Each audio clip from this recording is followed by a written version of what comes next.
So the religious, every temple, every church, every mosque, unless it once its gross receipts exceeds 2.5 lakhs, unless it is registered with the income tax department, the taxation law as it stands today, that its gross receipts will be taxable at 30%. What sort of receipts? Not necessarily the donations like voluntary contributions, even in kind. For example, somebody writes a will that my property shall be used for starting a church, for starting a temple. Even through the will, once a public trust comes into existence, the trustees to whom the management responsibility is vested, unless they immediately register it either under section 1023C or under section 12AA. Now this year budget 2020-20, the 12AA is replaced by 12AB. That also I will try to explain you how it is going to be operational.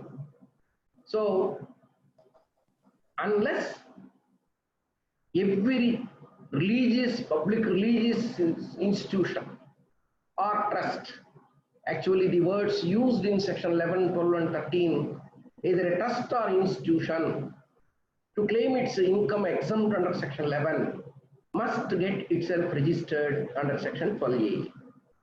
So without knowing this, because there were earlier decisions which were valid up to 17-18 assessment year, the capital receipts of a public charitable institution are not taxable. There were decisions, they are all valid up to 17-18 assessment year. From 18-19 assessment year, because of introduction of 56-10, the other sources section, making it applicable to all entities, now those earlier decisions are not valid. So knowingly or unknowingly, a trust is coming into existence, either by the Members Voluntary Act or by somebody else who wrote a will and left the will. Through will also a public trust can come into existence. Once it comes into existence, unless there is a proper registration, exemption cannot be claimed. So the seriousness, for example, I will extend some examples, thereby first introduction of this topic, how serious it is. State government constitutes some universities. It avails the UGC, the University Grants Commission grants, and then state government may supplement some more money to those universities which are managed by state government. Certain central universities are also there. For example, technical universities, JNTUs in every state. So the central government promoted universities also are no exception for the rule just now I told you. Unless they are registered, their income is not going to be exempted. Whether it is a central government promoted university, state government promoted university, every state government is having a Hindu Religious Endowments Act. For example, a Travancore Devasam Board or some other board. So these temples which are managed even by the state government must, unless they register, their income per se is not exempt. So one must be very careful in dealing with these charitable institutions. Sir, sorry, sir. Your PowerPoint is that it is not. Yes, I will come to that PowerPoint. Okay, right. If you want me to share now itself, I will share. Yes, please. So.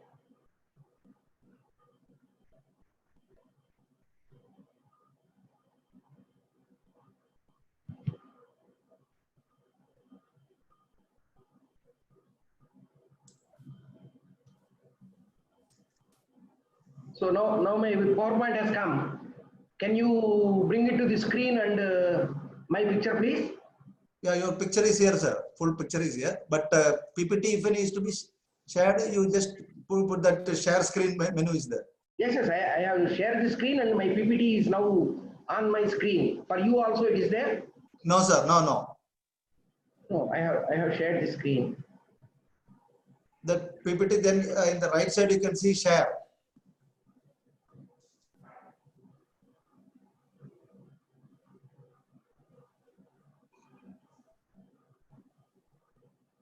So share screen.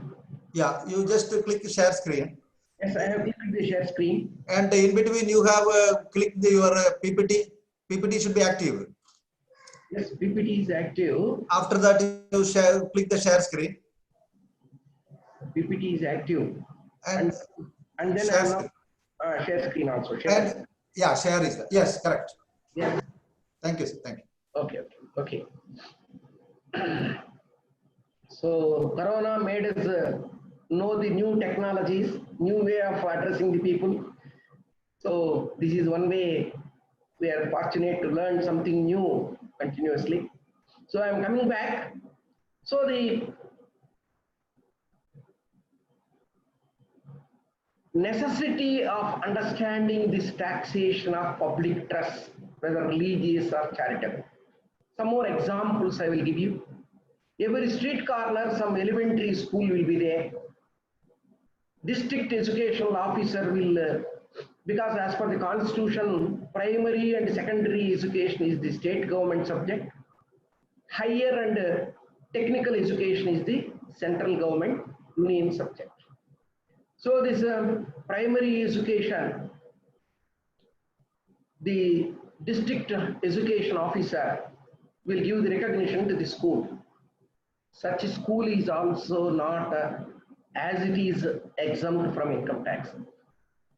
Up to 1 crore rupees gross receipts, if it is solely existing for education, the condition is solely existing for education. While it is being promoted as a non-profit organization, somebody else would have drafted, not a chartered accountant. Simply, it got registered. It will have 20 objects, 10 objects. Apart from education, it may have several objects. The condition under the Income Tax Act 1023 small 3 AD is, if it is existing solely for education, then alone it can claim exemption up to 1 crore without registration, provided again it is filing its return of income every year.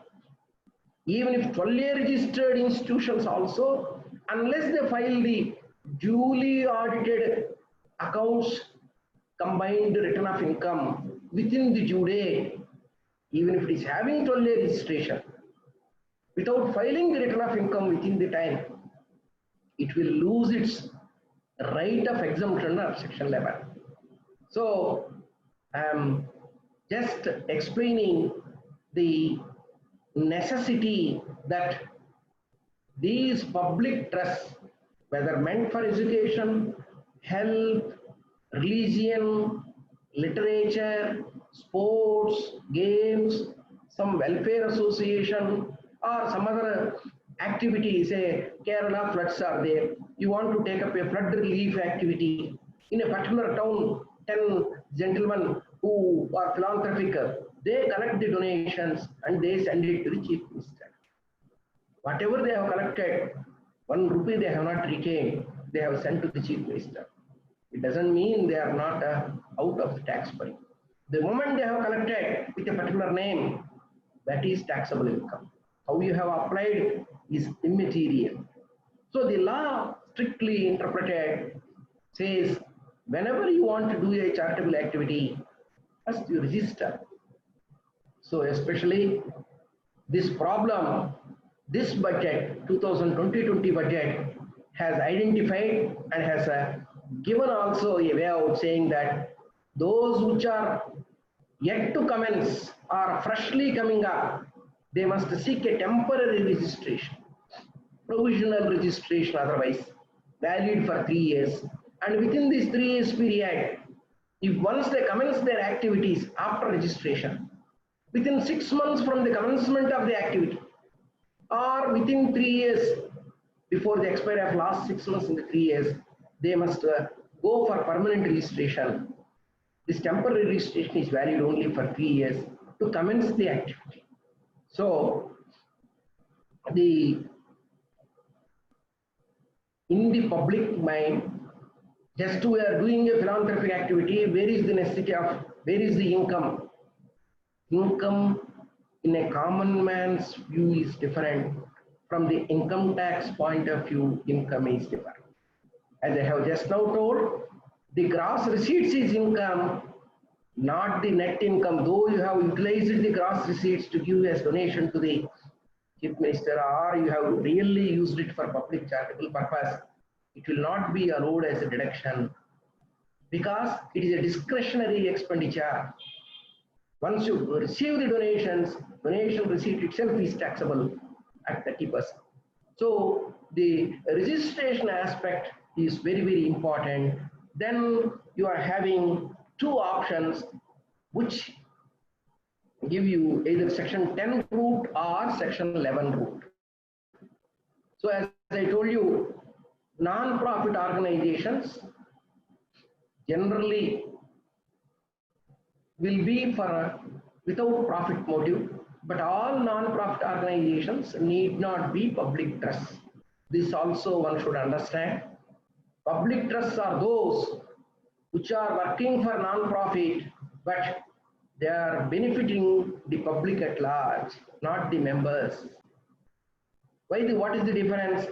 For example, a provident fund trust, a big limited company is there. Company forms a public provident fund trust. It goes for as per the income tax schedules. It applies to the commissioner for recognition. Once it is a recognized provident fund, its income is exempt under section 1025. That is not entitled to section 11 exemption or 12A registration because the benefits go to the identified employees. It is not a public trust, but no doubt provident fund trust is a non-profit organization. Similarly, gratuity trust or say superannuation fund, or there are public trusts government constituted like trade unions. Say for example, trade unions private people constitute for which 1024 exemption is there. Tobacco, coffee, tea, spices like development boards are there constituted by government. Their income also to the extent under section 10 exempt is exempt. Otherwise say they are also taxable entities. If their income is totally exempt under section 10, specifically by a subsection of this 10, they need not register. Otherwise they have to register. Similarly, principle of mutuality. Flats culture is now there. Apartment residents associations. Under the RERA, Real Estate Regulation and Development Act, the builder has to hand over the common areas to the association, residents association, who are the owners of the flats. So that association, if it is having financial transaction and some surplus money, with purely members' money, they need not take it as income. Though if you prepare income and expenditure and balance sheet, income will arrive. That income is not taxable under the Income Tax Act. There is no specific exemption section, but based on the principle of mutuality. For example, every town you will find some club. Some club means social clubs, where people Beckley's club or say Cosmopolitan club. So like that, some clubs will be there. Members contribute the money and members utilize the service of the club. That is working on the principle of mutuality. Similarly, consumer cooperative stores also work on the principle of mutuality. They need not apply for 12A. They cannot be given because the benefit goes to identified people, not to the public at large. So benefit only if it goes to public, then it is a public trust. So whereas these apartment societies, if they derive income not only from members from third parties, a club is there. If it derives from a third party, that third party income is taxable income. So only identify the third party income, for that you pay the tax. For example, it deposits a apartment association deposits 30 lakhs to meet once in 10 years the lift may get repaired. So the replacement is necessary. To replace the lift, some 20 lakhs is necessary. They deposit the money. The interest on the deposit is coming from the bank to the apartment association. That interest alone is taxable, not the other surplus. So like that, we should identify non-profit organizations, public trusts. So even the government constituted urban development authorities are taxable entities. Number of decisions are, but they must apply for 12A registration. Even a urban development authority, if it is registered under 12A, like airport, seaport, city urban, their income is exempt. There is a separate section which is identified even in this year budget, 1046. So any authority, any board, any society, any entity created by the state government or central government can apply to the commissioner now, earlier the board, CBTD, for 1046 recognition under section 10, subsection 46. If they get the recognition, definitely their income is going to be exempt. So now this year budget specifically says, here afterwards, from the financial year 2021, any public trust, either it should go for 1046 if it is promoted by government, or section 1023C, or section 12AB, a new section, not more than one. That is the restriction imposed by this budget. So today we are going to see last but one slide about this. 2020 budget, what new provisions it has brought, and how you must advise these entities, especially trade associations. You will see hotels association, retailers association, cloth merchants association, or medical distributors association. They are all known as trade and professional associations, advocates bar association, doctors association. So for these associations also, some specific sections are there under the Income Tax Act. So how to constitute them, how to get the income exempt, how the principle of mutuality will apply. This, if you have to see, those sections as I given in the slide, 44A, 2813 and 1023A issues. So the right choice one has to select between 10 and 11 exemptions. 11 exemption means 12A registration. Especially this year at this juncture it is necessary. Though in the budget from June 1st the new section will come into existence, they said by March 31st the ordinance, the finance bill has been a Finance Act promulgated sections now. From October 1st 2020, the renewal process even for the existing 12A registered institutions, it has been postponed from June 1st to October 1st 2022. So there what you have to see now, earlier if you had by chance both 1023C and 12A, for example engineering college is there, they would have got 12A registration, and because there was no bar, they would have got a section 1023C registration also. But now you should seek only one registration, the other registration you should surrender. And if you want to switch over also, there is every possibility the Act has provided. 2-3 years you are having 12A registration. Now you don't want that 12A and again you want to go back to 1023C. So the difference is there between 1023C and 12A. In the case of 1023 approved institution, the word is approved, 12A is known as a registered institution. So in case of these two, there are a few differences. The main difference is at the time of assessment, in case of any violation, in case of section 11 exemption, the assessing officer can forfeit that exemption and then arrive the taxable income and levy the tax on his own, the assessing officer. Whereas in the case of 1023C approval entitled registration, the assessing officer should seek the permission of the commissioner who has given the exemption to forfeit the exemption, and then alone he can complete the assessment. This is the difference between 1023C and section 11 exemptions.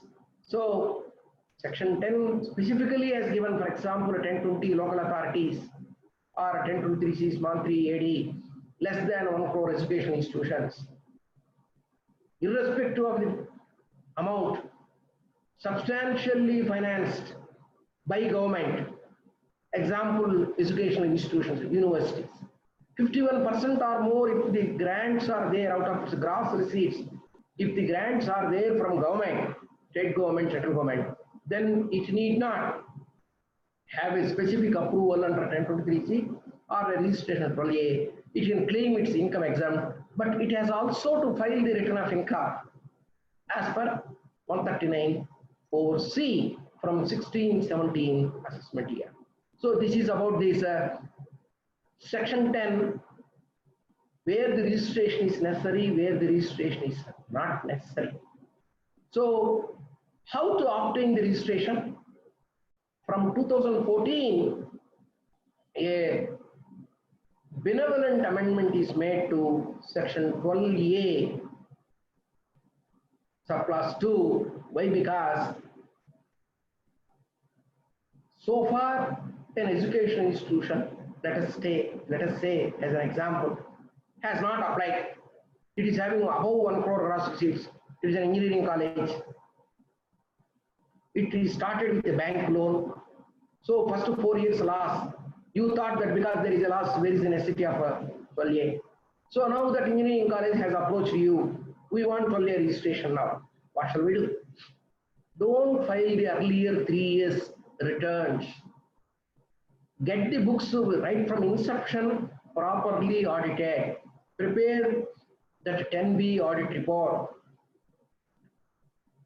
From 2018, the Form 10A, as per section 12AA, to have a registration, thereby to claim section 11 exemption, such institution should apply online for the registration. So Form 10A must be accompanied if it is existing for more than 3 years, last 3 financial years audited accounts. So mistakenly, many of our colleagues file the return and then acknowledgement they enclose. The moment you file the return, the assessing officer will convert into scrutiny and try to levy the tax because you are not having the registration. But the intention of the legislature, as I said in 2014, the amendment from 110/2014, section 12A subsection 2 is saying that once registration is given, for the earlier years also, section 11 exemption is deemed to be applied. So better, without filing the return, earlier years, 3 years audited accounts, you attach to the Form 10A as per Rule 17A, electronically file, and the government this year budget has specifically said, even the registrations, unless it is warranted physically, you will not be called for. Based on the merits, definitely they will give the registration automatically. The electronic governance the government wants. So without filing the earlier 3 years returns, by enclosing the audited accounts and the audit report, you are entitled to have the registration. Once the trust gets the registration, for earlier years also, the assessing officer is precluded from issuing section 147 notice and then getting the income escaped assessed like that. Because income is exempt, so the conditions you have to satisfy. That's how I advise at the time of registration, number of precautions are to be taken. So today I will concentrate more on the computation and the ITR 7 mistakes. While filing the ITR 7, what sort of common mistakes people are doing, and thereby CPC is giving 143(1) adjustment opportunity. I am going to adjust something and raise the tax because you are not entitled to some exemption. So those mistakes are the costly mistakes. I will concentrate more on that than this registration process. Briefly, I am touching that registration is a must. I have said registration process is now online. You take care of this registration process. Thereby, the complaints will be easy, and you can make the real charity work without paying the tax what the government wants. Government wants to give exemption to all the public sector because they are doing public service. So in this application form 10A, earlier before 2018, the application was not asking you, are you an educational institution, are you a medical relief institution, are you a religious institution? Now the application in detail wants, are you religious, purely charitable? If purely charitable under the subclass, medical relief, relief to poor, and especially the last class, advancement of another object of general public utility. The advancement of another object of general utility means which is excluded from medical relief, relief to poor, education. And only for charitable institutions which are general public utility. As I told you, say a literature promotion, language promotion, or say sports promotion, or some other activity. So if you want to do that, it comes in advancement of another objectivity which is not falling in that education, medical relief, relief to poor, yoga, preservation of monuments, preservation of artistic and historic places. So definitely a rider is there in section 215, the definition of charitable purpose.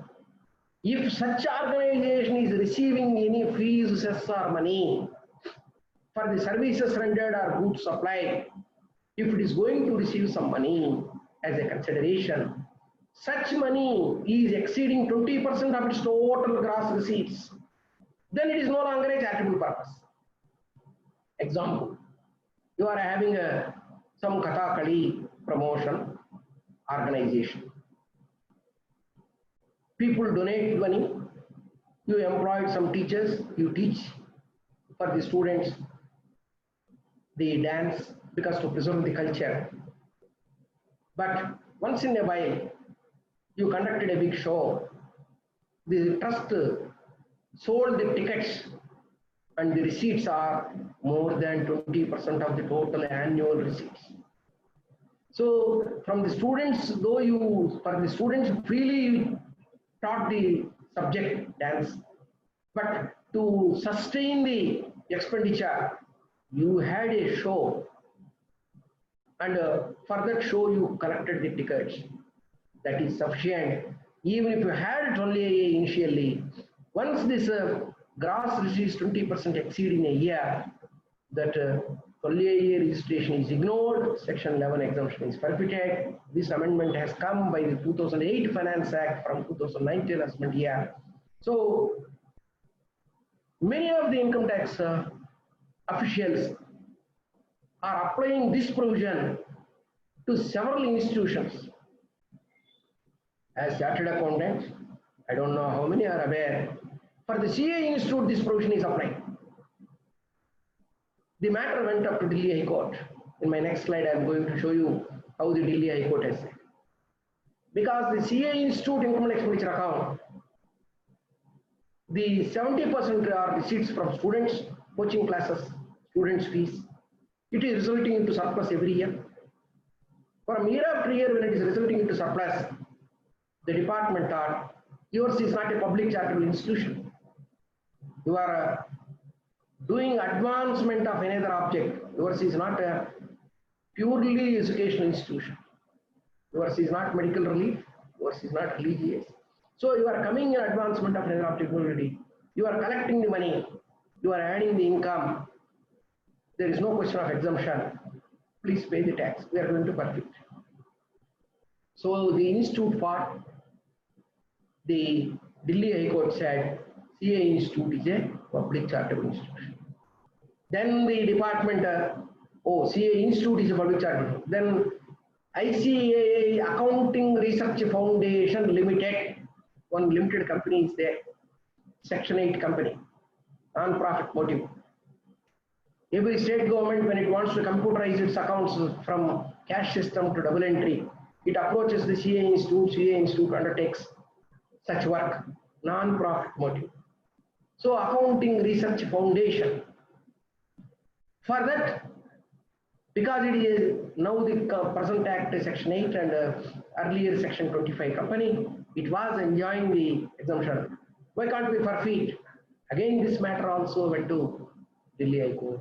So the judicial authority said, while looking into this religious and charitable institution, You look into the dominant object, don't go through the accounts income side only, see the expenditure side, and is it serving the public cause or not. CA Institute is constituted by a Parliament Act to preserve the profession.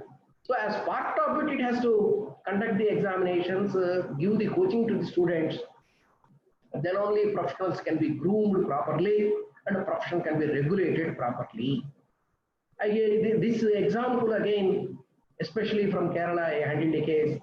A church, 200 years old church. That church has constructed some shops around the church, roadside, 2 sides or 3 sides. Then it has let out the shops. The church income and expenditure account income side, shop rents are more than the donations in the hundi or say donations from the devotees.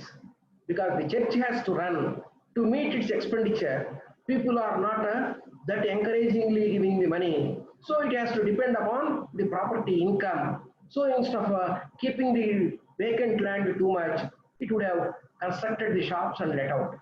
The assessing officer says, your income and expenditure account, income side, more dominating income is rental income from shops. You are promoting the trade, commerce or business. So thereby your income is advancement of another object, commercial income. Why can't I forfeit the section 11 exemption? Though you have a 12A registration as a public religious body. The argument is, it is only incidental, the rental income. The main object is public religious. See the expenditure, 90% is religious expenditure. We are not doing any expenditure, maybe 5%, 10% for administration. The object's religious expenditure is 90%. Thereby, the existence of the church itself is for a public cause, public religious, don't look into the incomes. So like this, at the time of registration itself, the department can put a stumbling block. We have to interpret the law because this dominant object and subservient ancillary object, number of cases have come Supreme Court, and this thing, just I will show you that earlier what I said, 3 years returns of income need not be filed and only enclose these things. So this advice has been upheld, the legal issue has been upheld in these 2017 decisions. See that no necessity of filing the early years returns. When the Act is not prescribing, only financial statements are necessary. Return filing is not a condition to give 12A exemption. So 12A registration. This is this thing. So I am giving you some other example also. The Supreme Court decision, a landmark decision. In a Islam culture, there is a particular sect known as Dawoodi Bohra. They are there throughout India. So the 2014 Supreme Court decision says in their trust deed, the Dawoodi Bohra Jamaat, the trust deed, to give money to the business people of that community interest free, because the Muslim religion don't believe in charging the interest. Whenever they want to help somebody, they must give without interest. That clause is there. So for business people, this trust is giving money, thereby it is a commercial activity. So it's not entitled to 12A registration. So the Supreme Court held, don't look into that in that narrow angle, because in the Quran itself, it is a prescription that humanity should be served in several ways. This is one way they are serving, including serving free food also, especially on a Ramjan day or some other day. You may have that as an object. So it doesn't mean that because you are having the food feeding, it is a charitable institution. It is a religious institution. Religion includes charity.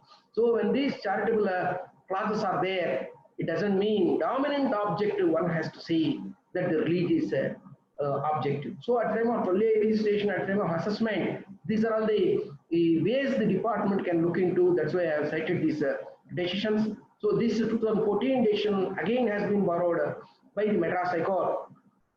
In the case in 2017, the Tamil Nadu same problem has come. The earlier problem is from MP. So the Tamil Nadu Madras High Court also in 2016 has upheld that the religion is a dominant object. That's how it should be seen. As I have told you, the meaning of the word trade, commerce, and business, the ICAI versus DCIT, the Delhi High Court 2012 decision. Similarly, while withdrawing the exemption, the 2013 decision once again, ICAI Accounting Research Foundation, this also saying that because for students who pass the CA final to have employment, campus selection fees, we will charge some fees both from the company or by nominal fees from the student, and then please attend the campus selection interview. You are charging some money, yours is a commercial organization. The department can say, but ultimately courts say, no, it's not a commercial, it's all incidental. It's all incidental to recover the expenses. So it's ultimately dominant object is non-profit motive. That's how the interpretation has to be done. So these are all the important things for us to know when we are applying for full year registration. So similarly, there is one Sabarmati Ashram, the Goshala Trust. The trust objective is to preserve the cows. In the constitution, preservation of the ecological balance, animal protection is there in the constitution. Accordingly, the cows also are protected. So for that, only rearing of cows, Goshala trust was there.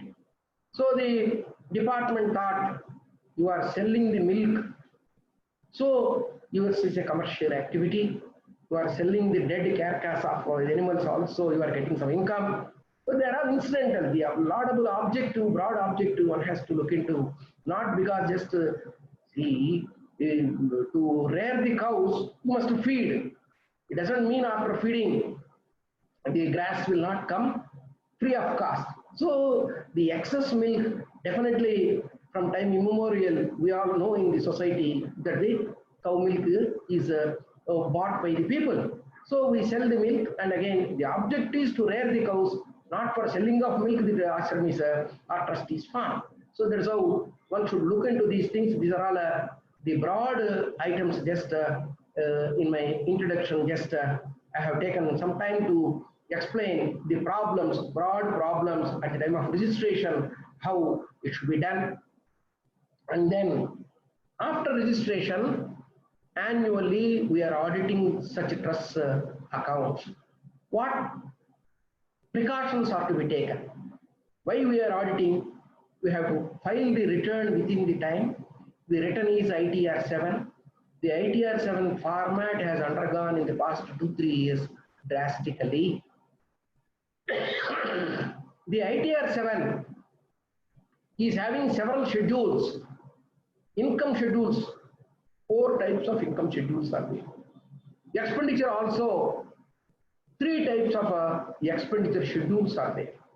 First one should go through the ITR 7. Accordingly, while auditing, the grouping of income, classifying of the income, one must see, and then try to fill up the ITR 7 properly, then only your auditing will be done. Otherwise, say, merely conducting the audit to verify the genuineness will not ultimately serve the purpose, because after completing, though you compute the income as per the provisions, but the practical difficulty of ITR 7 filling up is more important. Income, how many ways we have to look into? First, I said, if you is a charitable institution, the fees just like gross receipts are there on account of advancement of another object of public utility. So that one has to look into, and then if it is there, then the danger of foregoing the or coming within the definition of 215 is there. So if it is not coming within the definition of 215, because the gross receipt exceeds 20% for that year without section 11 application. Please understand, friends, the section 11, 12, 13 or 1023 is a separate code by itself. That means once it is a public, religious or charitable institution, the normal 5 heads computation will not work. Once it is going out of the section 11 or 10, 5 heads computation will come into play. So are you within this exemption or out of the exemption? One has to look into. For that, this is one aspect. Similarly, sale of assets. So normally sale of assets means capital gains, but for charitable institutions, public religious institutions, public charitable institutions, whether corpus fund donations or sale of assets, a special way of dealing things is there. For example, section 11, subsection 1, capital A deals with the sale of an asset. If it is a sale of asset, then if the money is used for acquiring another asset, there is no income computation. So in the computation, it is a sub-computation. If the money is not used, at least if it is kept as a bank FD, then also it is a bank FD is also an investment as far as this charitable, public charitable institutions are concerned. So then also the sale money is totally kept in the bank FD for a minimum period of 6 months as per the CBDT circular. Then also you need not take it as income, apply 85%, and then balance if it is not applied, pay the tax, all these provisions. Similarly, if you are having a charitable institution, for a religious institution, hundi collections, anonymous donations are not taxable in the hands of a religious institution. In the case of a charitable institution, like education, medical relief, or any other thing, if the donor's name and address is not maintained, or if you keep a hundi and then collect the money, that is exclusively taxable as at 30%, though you have a registration under section 115 BBC. So the income side, when we are examining, the third angle from which we have to examine, are there any donations? Donations normally two types: corpus fund donations, ordinary donations. So corpus fund donations means necessarily the donor is expressing his intention. It cannot be normally anonymous, because the donor has to specify, I am giving you towards your corpus. Without any word, simply donation means it is general donation. General donation, 85% you have to apply to avoid tax. In these general donations also, name and address given donations, without name and address given donations. Name and address given donations are normal income, normal rules will apply, whereas anonymous donation means gross receipts exclusively are taxable at 30%. Of course, some basic limit is there. That's a 1 lakh or a 5% limit is there. So of the total gross receipts, that 115 BBC general limit, if it is crossing, the remaining thing is taxable at 30%. The fourth angle from which you have to look into the income side is, because all these are to be filled in ITR 7 also, not only from the taxation calculation point of view, because these details to calculate the taxable income and the tax liability, these details are to be ascertained and filled in as it is in ITR 7. So many columns are there. One more precaution just about ITR 7. The ITR 7 is a written form not only for this public religious, public charitable, for several other institutions also, ITR 7. Those institutions have to calculate their income as per the 5 heads. So in the ITR 7, you will find house property income, business income, capital gains income. But normally, those heads of income are not applicable for these public charitable or religious institutions having registration from the claiming section 11 exemption. So we should not get confused, because they are asking, you should not go, for example, a temple is there, temple surrounding shops are there, rental income, don't go and fill up in the house property head, because these rents are part of the religious income only. So gross income, 85% whether it is applied for religious purpose or not, that's how the computation shall go.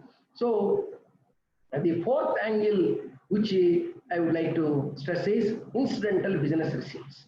What are the incidental business receipts? Every religious institution or a charitable institution can have to pursue its objects some business activity which are prohibited. No one is prohibited, no business activity is prohibited for these public charitable institutions. If it is advancement of another object only, more than 20% in this type of business receipts. For example, 20 widows, aged women, to have a living, they form an association. They prepare papad by hand. So this they are selling. Now, can it have 12-year registration? Will it get attracted as a business? Because they are manufacturing, selling, and then sharing that income. So by way of daily wages or say monthly wages. So can it have a 12-year registration? 12-year registration it can have, because the society's or the trust's main objective is relief to poor. They are, for business sake, they are not forming an association. To have a living, there is no other go. So they must come together. Instead of doing one individual, the activity taking up is very, very unprofitable. As a trust, the public benefit sake, maybe a particular group, the poor widows have formed an association. So definitely it comes in relief to poor. For relief to poor, this 20% cross receipts will not apply. So medical relief, relief to poor, advancement of another object of public utility is different from these main activities. So if the advancement of another objectivity is a object, under that object, if the commercial activity is there, thereby such commercial activity, for example, literature promotion is your object. You are selling the books. Such a sale of books is for profit. Definitely this advancement clause will get attracted. It will do, though it is having 12-year registration, it is not entitled to section 11 exemption. So that's how we should look into it. So the business receipts, to whom we have to, the separate books of account. For example, a hospital is there, a public hospital. A church promoted a hospital, let us say a mission hospital. That hospital must have within its premises a pharmacy, medical shop, natural, because the patients cannot go to the town and then buy the medicines. Medicine is so urgent, so it must within few minutes you must administer the medicine. Means the patient or patient's relatives must go buy the medicine, and then so the pharmacy, the medical shop cannot sell the medicines less than the cost. Definitely some profit has to be there, 2% or 3% nominal margin should be there. If it is selling for less than the cost, all the other medical shop people will come and buy, because you are selling, you are doing charity, they will first get the rather than the patients. So the incidental business, a school selling the books, a hospital selling these things, or an engineering college running the buses, it hires buses and collects the bus charges from the students. Definitely some margin may be there. So then separate books of accounts you should maintain, get them audited as per the business principles, and the surplus income from that business, if it is applied for the main objective, then also that business income is exempt. So whether incidental business receipts are there separate maintenance of books of accounts? For example, normal example, schools and colleges will have hostels, residential hostel. If such hostel receipts are giving year after year profit, some surplus income, then separate set of books of accounts shall be made. Because if you are getting surplus, if you are selling for loss, for example, if you see Ramakrishna Mission sells books less than the cost. If the manufacturing or say if the production cost is 10 rupees, they sell for 8 rupees, less than 10 rupees cost. So anything what they sell, if it is less than the cost, it is not a business. You need not maintain separate set of books of accounts. It's not a business. So it's a normal spiritual activity or public activity. If once you get the surplus, it amounts to business. So separate set of books of accounts are maintained. That activity must be a necessary incidental activity to attain the main activity. It's not for the sake of business. Say for example, there was a decision A group of education institutions outside the town, for example, an engineering college, medical college, a degree college, school, all that say in 50 acres, you are having some 5,000 students.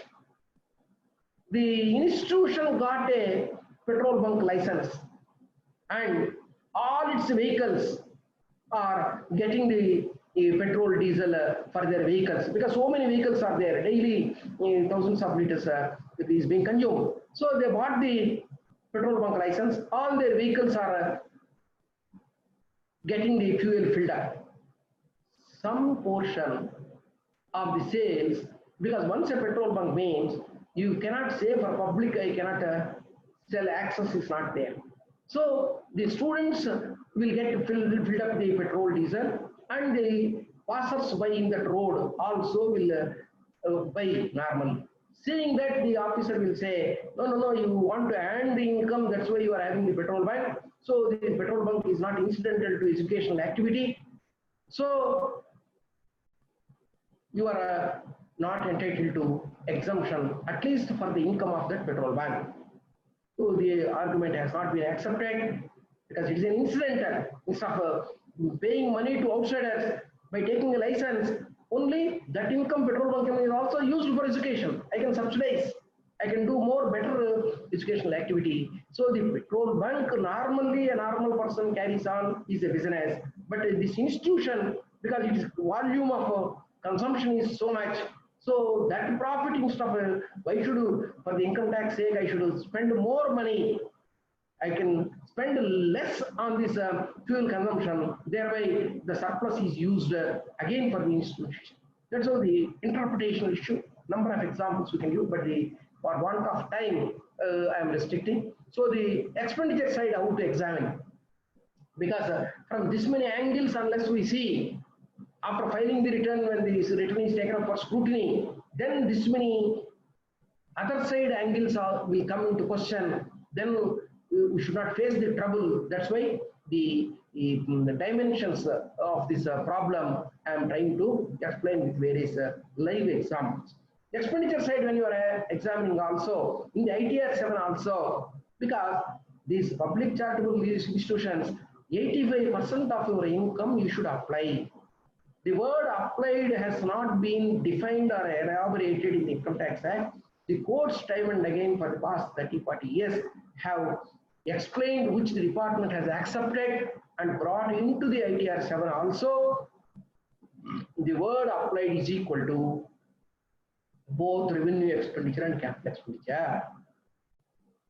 That means an engineering college, out of its gross fees, pays the salaries, electricity, that expenditure is revenue expenditure, constructs classrooms, auditorium, buys the furniture, buys the computers, that capital expenditure is also from the income. If you apply, definitely that the income to that extent is exempt. So 85% application includes capital expenditure, revenue expenditure. The ITR 7 specifically is having two separate schedules for revenue expenditure, for capital expenditure, because the ITR 7 asks you the capital expenditure, are you meeting from your income? Are you raising any loans? Any capital expenditure, three possibilities will be there. You might have met the capital expenditure out of your income, then it comes within 85%, and that capital expenditure is also for your objects, it is applied. Second possibility, from a capital loan. Capital loan is a bank loan, term loan you have taken. It is a capital receipt. From the capital receipt you would have met the expenditure, then that portion of expenditure is not to be taken into account for this 85% calculation. Third possibility, you are having corpus fund donations. With those corpus fund donations, for example, building fund you have collected. From that building fund, you have constructed the building. Then the building expenditure, to the extent met by the building fund, is not from income, then it will not come within that 85%. That's how the expenditure has to be with the source we has to see. Or in other words, for every institution, receipts and payment account you please prepare, and horizontally revenue income, revenue expenditure, revenue income, capital expenditure, capital receipts and capital expenditure, like that loans raised and loans repaid also, because loans repaid is also there in the auxiliary loans repaid during current year is an application. So ITR 7 is also asking, are there any earlier loans repaid from the income of this year? Then you claim it as 85% application. So one has to look into all these things. The restriction recently brought is the donations to other similar trusts given as a corpus fund. So this angle also you should see, because these are all from the ITR 7. ITR 7 itself is taxation point of view, the ITR 7 is having that many schedules. So in your expenditure for the same objects what you are having for other trust, you have given a corpus fund donation. If you give a corpus fund donation, it is not an application. If you give general donation to meet its expenditure, you got surplus income, another institution is struggling, so you are kind enough to donate to the other institution as a normal donation, then it is coming within that 85%. That means, in other words, within that you are having 15% surplus. Out of that surplus, if you want to give, okay, no problem. But if you want to claim 85%, it should not be a corpus fund donation. Similarly, 13(1)(c), there is a related parties. Section 13(3) lists the parties who are the related parties in general sense.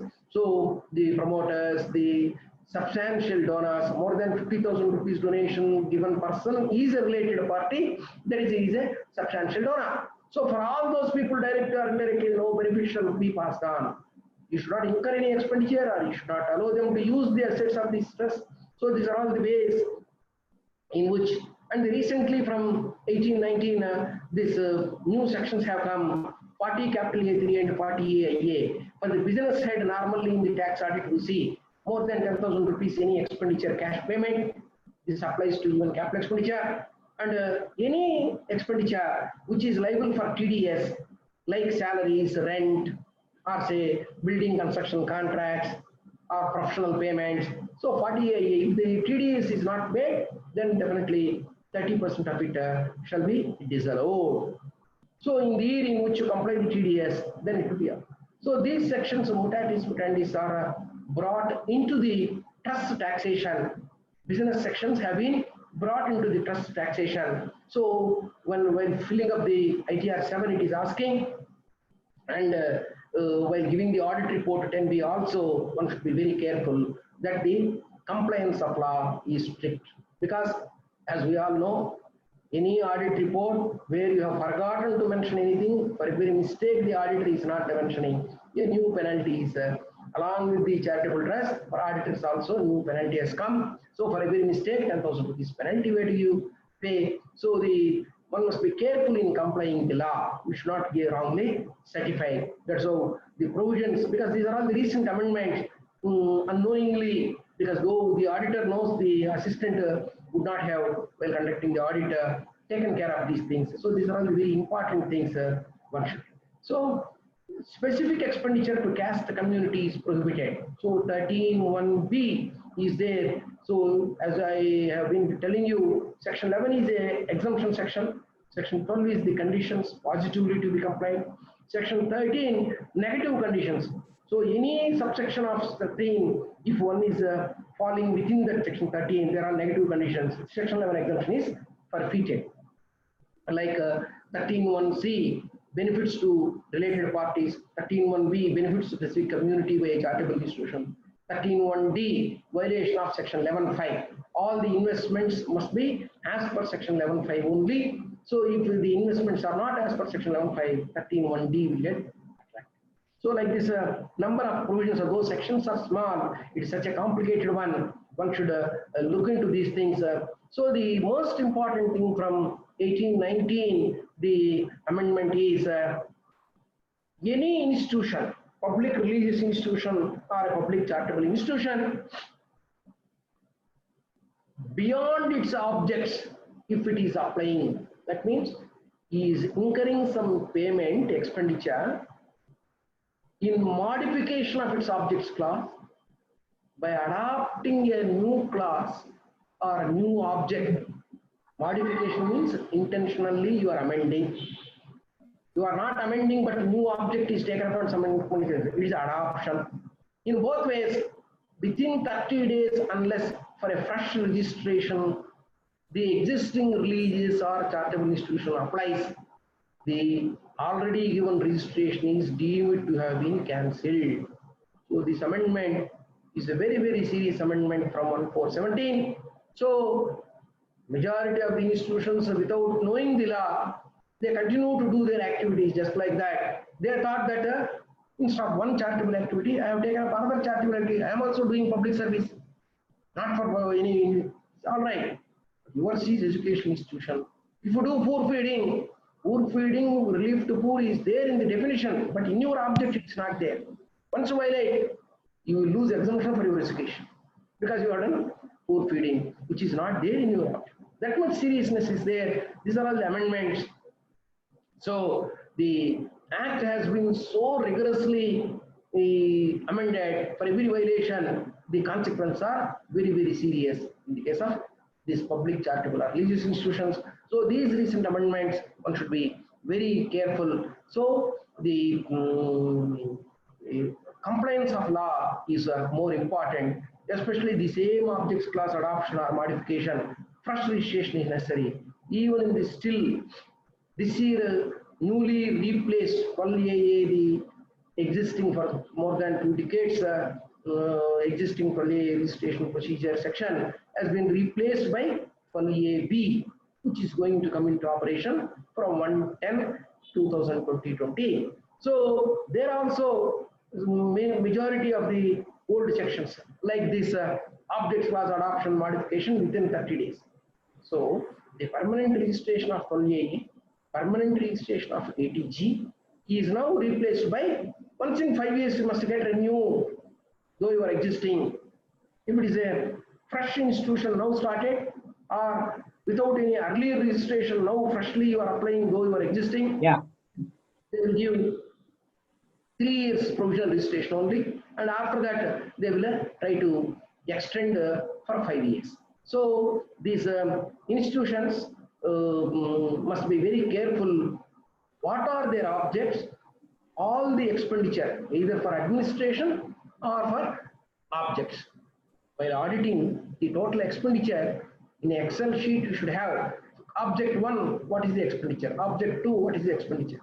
General administration, because in the ITR 7 it is asking you towards administration, you must give line by line, rent how much, auditor fees how much, legal fees how much. So like that, the ITR 7 asks you administration expenditure, line item wise you must give, whereas object expenditure, one single line, for which object how much. So one must be careful. Chairman, are you able to follow me? Yeah, sure, sir. Sure. So shall I continue? Definitely. So, do you want me to clarify anything or say now just in the same tempo? Shall I continue? Yes. The questions we can, after completing our deliberation, we can have that question, sir. Okay. I will try to complete another 20 minutes. I will try to complete, and next 20 minutes, subsequent 20 minutes, you will answer the question. Members, all the members' doubts, you will try to answer. Right. Okay.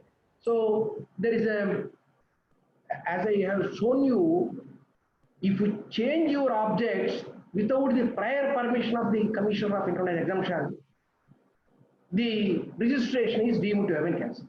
If the registration is deemed to have been cancelled, what will happen? If the registration is deemed to have been cancelled, for that year, not only you paying the income tax, this section, which is also amended from 2016, accredited income, 115 TD, section 115 is a rate of taxation section. There they brought for these charitable institutions from 1670, but here a new word, accredited income. What is accredited income? If once a registration is cancelled, the market value of its assets minus fair market value, would have bought land 20 years back for that school or church, a religious institution or 100 years back. So the fair market value of the assets, movable properties, minus the third party liabilities, that difference is equal to accredited income. On that accredited income, within 14 days of cancellation, unless you go for appeal, 30% of income tax you have to pay. This is the consequence. So majority of us may not be knowing these things. So the seriousness is we should not violate. Once violate, the tax burden will be very, very heavy. So what is meant by accredited income? There some exclusions are there. Agriculture income related assets are already tax paid without section 11 exemption assets. They are excluded. So whether the registration is cancelled for violation, registration cancellation, there are two subsections in 12AA, 12AA3, 12AA4. 12AA3, if the activities are not genuine, if the objects are not being genuine, then 12AA3, 12AA4, if any activity is resulting directly or indirectly for the benefit of those 3 persons as per 13(1)(c). That means 13(1) violations are there as per 12AA subsection 4. For such violations also registration can be cancelled. 2019 Finance Act has brought one more new section. Next slide we are going to see. What is the 2019 Finance Act new section? Not only the Income Tax Act specified section 13 violation or this 12AA3 or 12AA4, any other law, if this trust or this charitable institution is violating, thereby such violation is confirmed by the other law, which is having a bearing on the main objects of this trust or institution, then also the existing registration can be cancelled. 2019 Finance Act has brought this amendment. In my personal view, majority of the educational institutions throughout the country are charging fees more than the state government prescribed fees. State government, to make the allowing these institutions to pursue the education, has prescribed under a particular law, state law, the fees shall be charged as per these limits only. Don't charge more. If the state government is punishing, finalizing the issue and says you have violated the state government law, it happened, several decisions are there. For example, Hyderabad ITIT, Vaditala Educational Society, you please see, search the nation. So there are decisions, some education institutions already the department has noticed that violation of other law is not going to forfeit the exemption, is the decision of those tribunals. So the amendment has come that once you violate the other law, which is having a bearing on this main activity of this institution, once you violate that, your section 11 exemption is forfeited. Your registration is liable for cancellation. A fresh institution applying for 12AA, at the time of giving registration itself, if it has violated, some inquiry has revealed, 12AA can be refused. So this is how the law is evolving. So one must be very careful. The registration after availing also more dangerous. For your information, Tata's 100 years back started big charitable institutions in this country, 100 years back. Some 4 years back, Tata 6 Trust, it's a headline in all the newspapers 6 months back. They voluntarily surrendered their 12AA registration. We don't want our income exemption. Why? Because by filing the returns, claiming the exemption, in case a small violation is found, by cancelling the 12AA registration, market value of their land, building, all the assets, 30% has to be paid as income tax. So, after seeing these amendments, Tatas have voluntarily surrendered. It's a very sensational case in the country. All the newspapers headlines have come. So the small institutions cannot tolerate the tax burden. For the small mistake, tax burden will be heavy. So one should be very careful in dealing with this association. Availing the 12AA registration section 11 exemption is a routine matter for some people, but if seriously look into, unless we are capable of complying the law, this 115 TD, this accredited income is from 2016 onwards, is a very serious one. As I told you that this is the thing. What are the exceptions also I have given you, so please go through. So this is a very serious thing, one must be very careful. In fact, once accredited income, if the trustee is not capable of paying, the trustees personally are liable. They are the assessees and default. They must pay with interest. So who are the assessees in default? Not the trust alone. The principal officer and the trustees of the institution also are personally liable.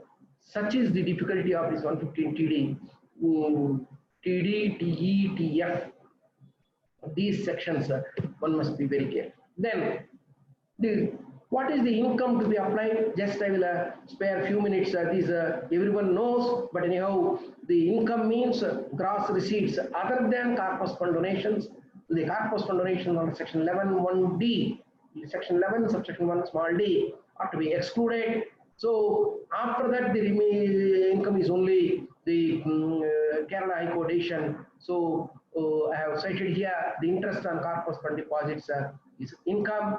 So similarly, the revenue expenditure is for general administration expenditure how much, capital expenditure how much, and the business income how much. That's how, which is incidental. So I have given the examples. So please go through. For want of time, I am rushing through these things. These are all the important things. What is income? What is the application? One should see, and then I will go to the depreciation. This is also an amendment. A new section 11 subsection 6 has been brought. So from 1516 as material. This also because of Kerala High Court decision. I think Ramachandran Nair has was the honorable judge who delivered the judgment in the case of a Lissi Medical Education Institution. So because of the decision, the amendment has come. So the depreciation, as I have explained earlier, capital expenditure, building cost, furniture cost, computers cost is a capital expenditure. The capital expenditure is applied. You claimed as deduction from the income. Again, though it is in the balance sheet, the cost in the computation, only in revenue expenditure as per accounting principles, income and expenditure balance sheet. The cost of building, cost of assets will be in the balance sheet. So this year you acquired the asset, next year on, from this year itself or from next year fully, you will claim depreciation because to get the true and fair value of the balance sheet. So such depreciation is also being allowed as application all these years up to 14-15. By the amendment, because number of court decisions earlier saying, yes, depreciation can also be claimed, it is not a double deduction. Because of the amendment, it says the option is given to the assessor. In computing the income under section 11, either you can claim the cost of the asset or only the depreciation. That means from the income, one should not claim the cost for such assets. Subsequent years depreciation is allowable as application. So the option is given. So the provision is only for those assets whose cost has been claimed, depreciation is not allowed. So from 15-16, in your fixed asset schedule, you must have two types of fixed assets whose cost is originally claimed, whose cost is not originally claimed as application. Whose cost is claimed, though in the income you charge depreciation, again add back. With those assets whose cost you have not claimed, their depreciation is to be taken as application. So this is the amendment effect. So one should be very careful. So if the depreciation is disallowed, what will happen? Just I have given. So that's how. For example, as I told you, you got the building out of donations. Definitely you are not claimed from the income computation. Depreciation is still eligible. You got the buildings constructed out of loan. Definitely it is not from income you got the buildings cost. Now the loan repayment is again allowable, depreciation is also allowable. So that's how these are all the related incidental questions. So section 11.5 versus 13.1D. I said the Any trust or institution, public, charitable, religious, must invest its money, must deposit its money as per section 11.5 mode only. 11.5 section itself has enumerated more than 10 types, and again by notification some more 10 more items are there. So strictly as per section 11.5 the investment should be there. Normally in Kerala it is called as kuris, the chits. If an institution goes for these chits, it may be a violation of section 11.5. There are say favorable and unfavorable decisions and interpretations. So if the chit is auctioned in the first 2-3 months itself, it is not an investment. If the chit is not auctioned and 20 months, 30 months you waited and matured, then it is an investment. So many controversial things are there. So one must be very careful, because if once violates section 11.5, it comes to the violation in section 13.1d. So then which portion of income is taxable? Again, controversies are there. So I have given some of my thoughts. One should be very careful in following these things. So now comes income accounts auditing is over. You got the registration, you have maintained the accounts, you have audited as per the sections, and then you are filling up the return form. Now the question comes, some surplus is there, 85% one cannot apply, shortage is there, 75% you have to apply. So the 10% difference between 85% and 70%, the 10% is income. So that income also is deemed application, provided for the 10%, the institution files accumulation form. What is that accumulation form? Either Form 10 stating specifically in the coming 5 years this income is going to be used for a specific purpose, or Form 9A, that is as per section 11.1 explanation 2, Form 9A, earlier simply letter from 1617, actually they brought the form. So this form also has to be filed electronically, Form 9A, that is in the immediately following year, the shortfall will be used for the objects in the immediately following year, within the following year, then Form 9A. If it is because in the last quarter or last month of the financial year you received the donations, general donations, so you could not use that money totally 85%, maybe April, May, June you will apply, then definitely go for Form 9A as per Rule 17. Then definitely that is an accumulation for 1 year, or accumulation for 5 years means Form 10. So both these things from 1617 assessment year have to be filed electronically within the due date of filing of the return. Form 10 is as per section 11.2, earlier 11.1 explanation 2, whereas this is section 11.2. So for a specific purpose by a resolution. In both the cases, the money shall be as per section 11.5. The ITR 7 asks you, once you file Form 10, that money in which bank? You may have 10 FDs, 20 FDs. But this particular year, this particular Form 10 related money, in which FD you have kept? Because in the coming 5 years, you should not touch that money for general purpose. Only for the specific purpose for which you have given the Form 10, you should withdraw the money and use the money for that specific purpose. Then only you are complying with the law and no tax is there. If you are not keeping the money separately while filling up the ITR 7, you will feel the difficulty. Then automatically tax liability will come. So once you are saying accumulation shortfall, specifically that money should be in a particular bank FD, and then only the identification of investment. Have you invested? This is specifically exclusively. So the principle of the section, the meaning of the section and its practical operation, one should be very careful. Without knowing these things, filling up some confusion will be there. Somehow something you fill up, and then after uploading the return, 143 1A adjustment CPC notice will come. Then you try to understand the law. So already something damage has happened. That should not be there. Now actually, this Form 10 and 9A electronically to be uploaded on or before the due date of the return filing under section 139 was there from 1617 assessment year. As I have some time back, 1 hour back, I told you, filing of the return of income itself is mandatory from 1819 assessment year. You please see, filing of the return within the due date is from 1819 assessment year mandatory.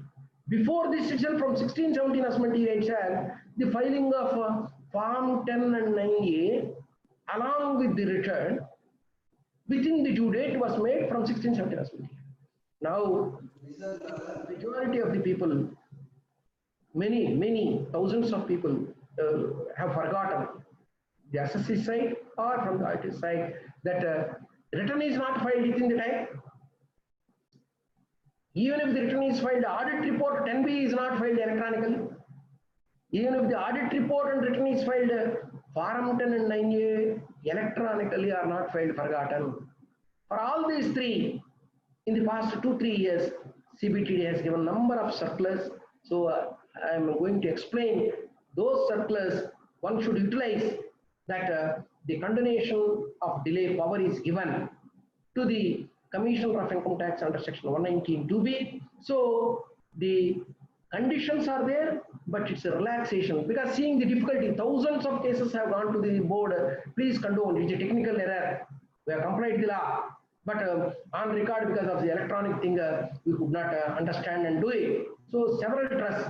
So the CBTD has issued number of circulars. All these circulars, numbers, dates are given at the end. In the next slides, we are going to see. So quickly, I will go through because the time available is short.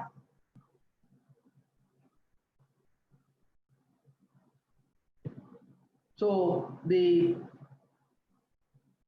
Form 10, unless you file. So if the Form 10 filed also can be amended. So the within the time filing, because earlier decisions one need not depend upon, because before the 16-17 number of courts said Form 10 be filed in the appeal stage. The computation changed at the time of assessment. Then you file Form 10 at the assessment stage, at the appeal stage. They are all the earlier decisions not valid now because the Act is amended. When the Act was silent, the courts have interpreted liberal.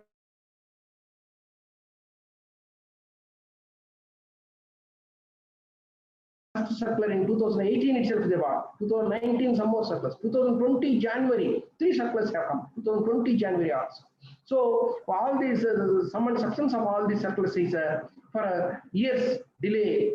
How can the procedure to condone the delay is given. So the first circular says 2018 December, that circular number 7 of 2018, the delay can be condoned for Form 10 or 9A because they are there from 16-17 assessment year. So the Commissioner is given the power to condone the delay. Now, once again, I am going to this another controversial issue actually, because I tell you the computation of income, arriving the taxable income of charitable trust mostly is governed by the court's decisions.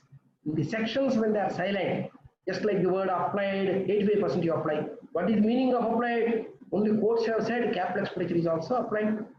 For a normal person, it may look very strange. When we borrow from the bank, it is not income.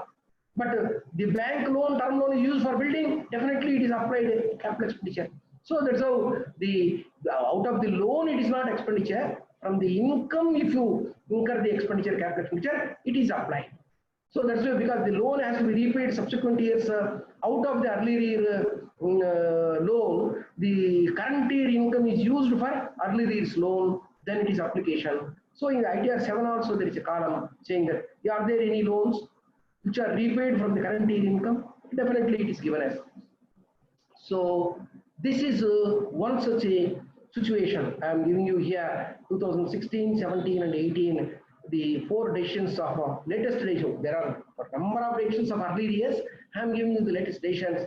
Thereby, in 1 year, the revenue expenditure is excess. Subsequent year, revenue income is more. So the subsequent year excess income can be offset, just like we understand the earlier year losses set off against the current year income. So here in charitable trust also, no question of loss being carried forward and set off, but earlier year's excess expenditure can be set off against the current year. So these are all the decisions. So based on these decisions, one can claim in the ITR 7 there is no column for this. Once you claim in the computation, the CPC will give a notice saying that no, it is not allowable. So we have to file 154 petition saying that as per the decisions I have claimed, I am entitled to. So that's how this is a very important thing. One should be very careful. Only revenue expenditure excess, not capital expenditure excess. revenue expenditure in the earlier years, if it is incurred, and from the subsequent years' income, you go on setting off. If you are not able to set off, then the leftover balance again you can set off. If already it is recovered, then you cannot carry forward. This is the decision. This is 115 BBC. I have already explained you. Either 5% of the total donations. You have some anonymous donations, some name declared donations. Both put together is total donations. Out of total donations, up to 5% if you have anonymous donations, no problem. Otherwise, say once they exceed 1 lakh rupees or 5%, then 30% tax on the anonymous donation has to be paid. So this is the clarification and amendment in BBC. So filing of the return of income within the due date from 1819 assessment year is made mandatory, along with Form 10B for 12A registered institutions claiming Section 11 exemption.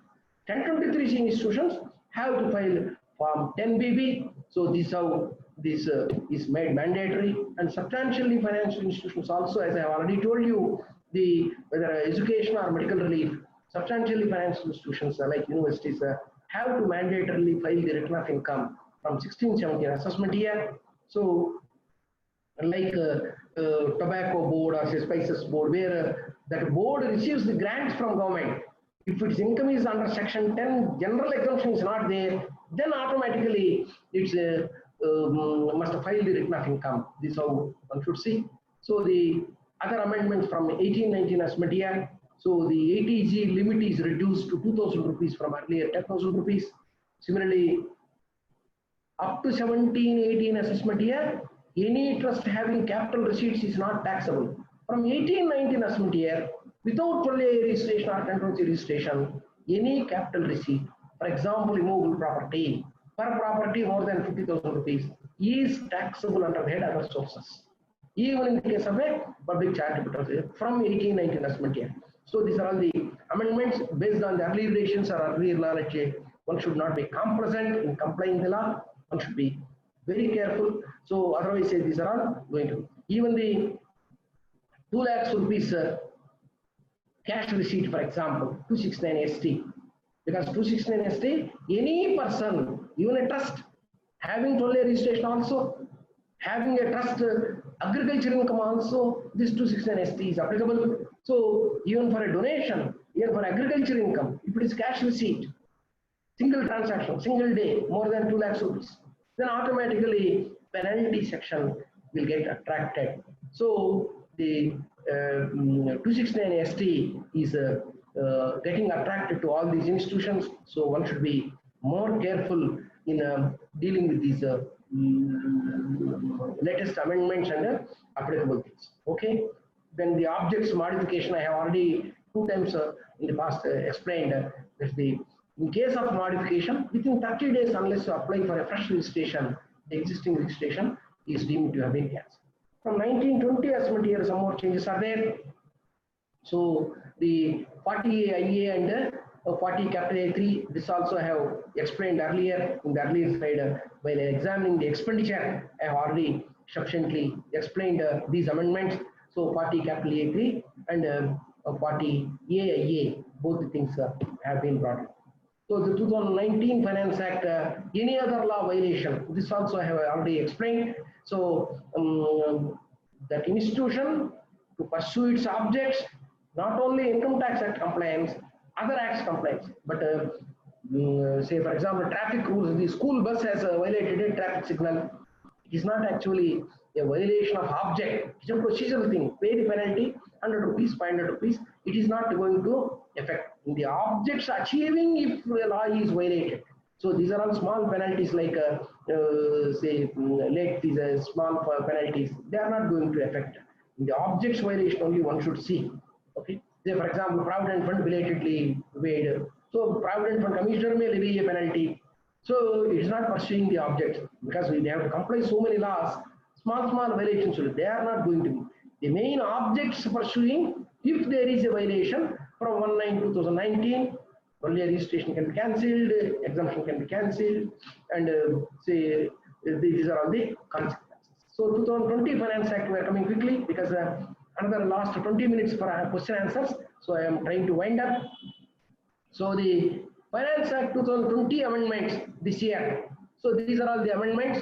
So what they say, if you have both the registrations, only one registration you should choose, not both the registrations. Section 11.7, a new proviso is added, and similarly, this renewal of the existing registrations from 1/6/2020, they said this month first, but actually because of Corona, they postponed it to 1/10/2020 by ordinance on March 31st, and then so you are applying for forest registration as a renewal for the coming 5 years. Once in 5 years, one has to no permanent registration for ATG or 12A. 12A is replaced by 12AB now. So this you should choose either of the three, only one. There's actually section 12AB or section 1023C or section 1046.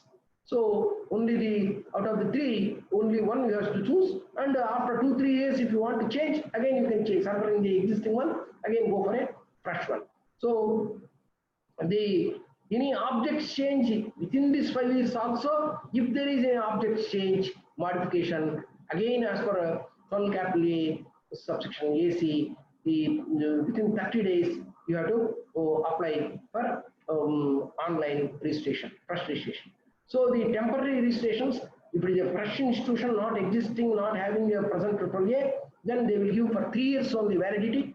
And in the last 6 months, either for 5 years validity or 3 years validity, in the before the expiry of last 6 months of this 5 years period or 3 years period, you should apply for further registration. So objects class, that in the 30 days I have explained. ATG also on similar lines, or once in 5 years only, say you must get the ATG. And now this year amendment is, be careful, all the donations it receives towards ATG, month to month you should upload. So just like your TDS quarterly returns, the donors' names, PAN numbers, unless you upload. For not uploading, the trust or institution has late filing fees and then penalties it has to face, and the donee will not get the deduction, auto population, because the 26 AIC is substituted. Similarly, this ATG donors' names also. Earlier, the ATG receipts they were giving, and the donors used to claim based on the receipt in the return of income, quoting the receipt number and the PAN number of the donee institution, trust or institution. But now it is made mandatory on the part of the trust or institution which is having ATG and giving the receipts to upload time to time the details of the donors. So similarly, registration cancellation, as in earlier year I have explained you. So the condoning delay, as I said, 3 types of delays are there. Audit report for 2016, 17, 17, 18, 18, 19 online. If you are forgotten to file the audit report, then as per the first circular, it is there. From 1920 also, still the CBTD has given this year January 3rd another circular number 2 saying that for 1920 also we have forgotten to file online 10B or 10BB audit report. If the delay is not more than 365 days, the commissioner can condone. Earlier, not 365 days. For all the 2-3 years delay also they were condoning by the earlier circular. Now 365 days is there. Return filing is delayed. For return filing also 1819, the section says within 139(1), that is the normal September 30th or extend October 31st, but actually the circular says 139(4) you take. That means before the close of the financial year, even before March 31st you file the return, the delay can be condoned.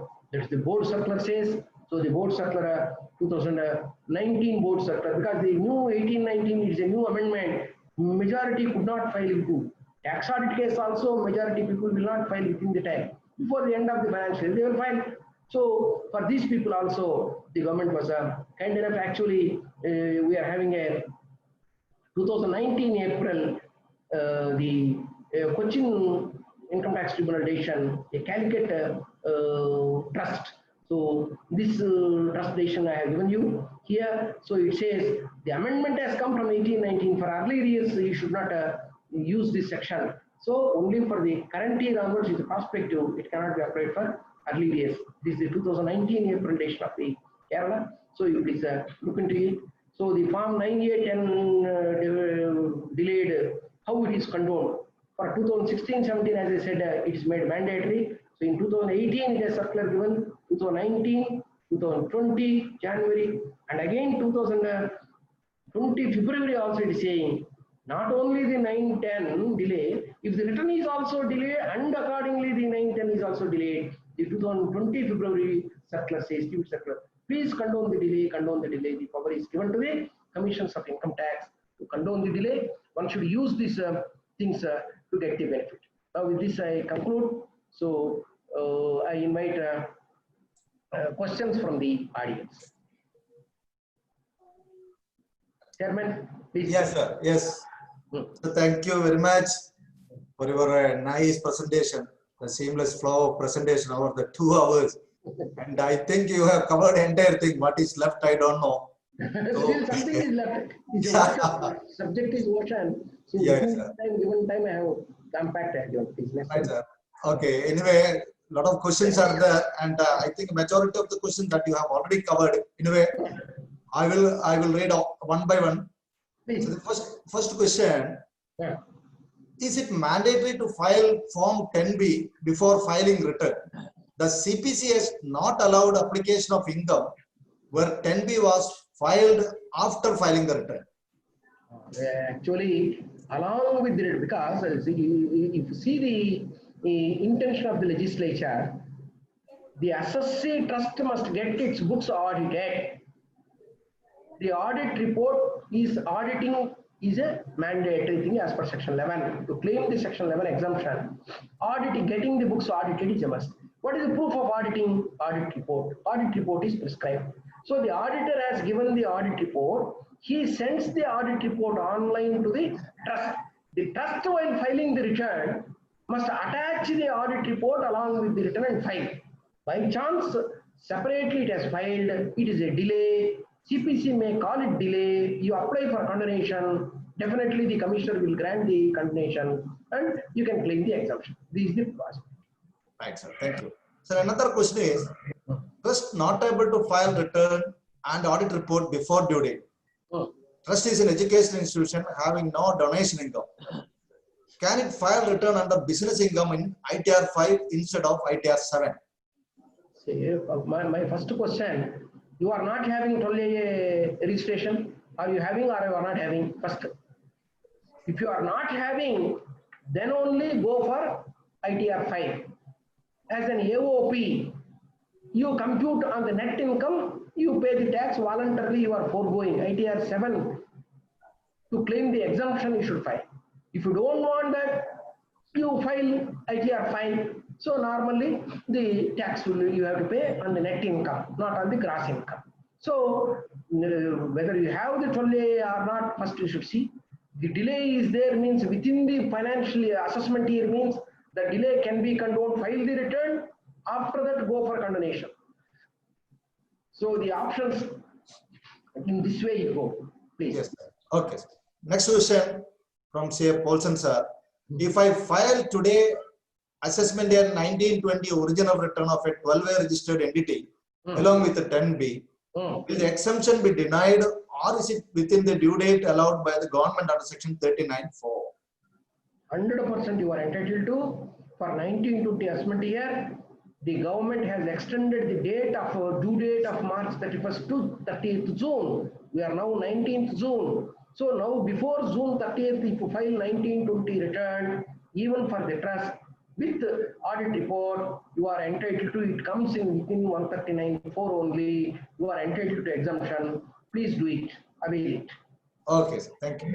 Another a trust registered under section 12A and not able to file ITR 7 as their fourth letter of PAN is A instead of T. They applied for PAN as an AOP. Sir, what to do? Sir, the word trust, because we have read the Trust Act, we think only those trusts registered under the Trust Act are entitled to fourth letter T. The Income Tax Act trust word includes limited company, includes societies also. So once a society means, when applying for PAN, fourth letter, you will say society. So automatically, they will allot. You claim the word trust. So within AOP, within brackets, trust you should apply. Then the fourth letter will come T. Whether the fourth letter, normally ITR 7, fourth letter T only, it will accept. But even if the PAN number is wrong, first you upload ITR 7. PAN subsequently you try to apply and change. Don't forego your exemption. So, but changing the PAN is a must. Try to get fourth letter T. Then the ITR 7 without hassle, they will process. With A, they have to process means you must struggle to say that is a public trust. By mistake, I got the PAN number, all that. Meanwhile, you must apply for rectification of PAN. So all these difficulties there. This is the answer. Fine, sir. Thank you. Another question is, other than 80G denial, any other tax implication for a partially religious charitable 12-way registered entity? Other than 80G? Other than 80G denial, any other tax implication for a partially religious or charitable 12-way registered entity? So your question is, the Income Tax Act gives 80G recognition only for purely religious charitable institutions.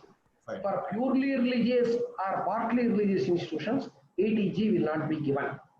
My practical approach is, if you want 80G for your activities, go for a separate charitable trust.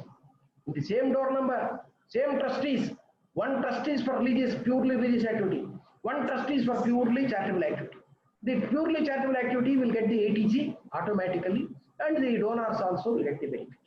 Whereas the religious trust, partly religious trust, not only foregoing 80G, it is having difficulty in bifurcating the expenditure and filling up the return. What is the religious expenditure? Object sake. What is the charitable object sake expenditure? Your expenditure and income, both you must bifurcate and then fill up the ITR 7, because it's partially religious, partially charitable. So not only foregoing 80G, the difficulty will be there sometimes. So please avoid, because the anonymous donations for charitable institution only it will apply. For religious institution it will not apply. So the difficulty will be there. If it is an old one, don't worry. Slowly try to bifurcate the charitable activities. Go for a separate. For your information, the practical tax planning, I tell you, a religious trust can promote a charitable institution. A religious trust can, to do the charity, donate, segregate, have a separate charitable institution under its control. A charitable institution cannot promote a religious institution. A charitable institution cannot donate to a religious institution.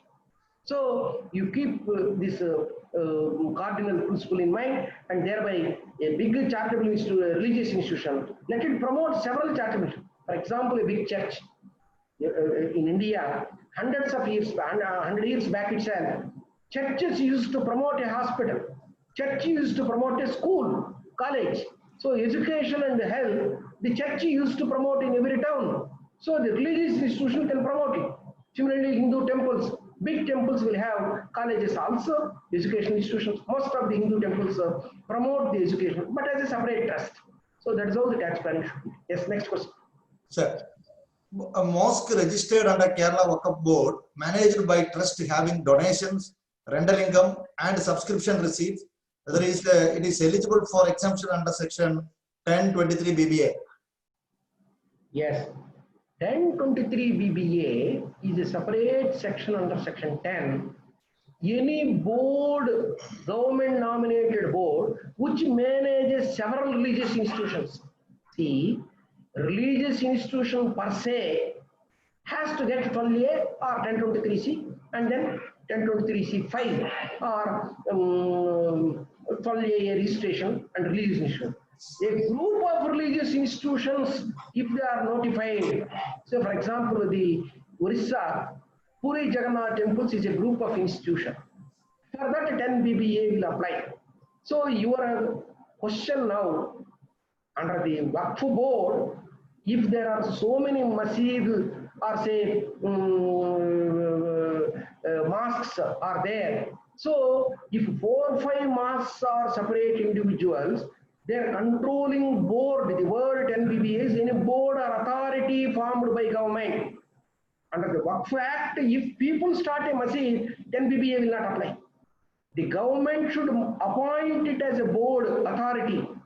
then the authority's income is exempt. There is a fine difference in understanding and interpreting the words. This is the answer. Thank you, sir. Thank you. Another question is trust require Niti Aayog registration and its importance? Niti Aayog registration. Actually, you are right. So, for a FCRA registration, they want separate identity, just like a person having a PAN and Aadhaar. A trust having income tax registration is different. For foreign funds, if you want FCRA registration is a necessity. When you go for FCRA registration, the FCRA people are asking, are you registered under that Niti Aayog? Separate word is also given. You registered. You press register, nothing but your identity, you are going to get a separate ID card just like that. So it's not going to have determine your taxability or accounting, nothing is there. A separate identity they want. So you please register under the Niti Aayog and give it to FCRA. Definitely you will get the registration. That's my advice. Thank you, sir. Another question is, a club will only benefit to members, not taxable. But ITR 7, how to claim this? Sir, your club is there.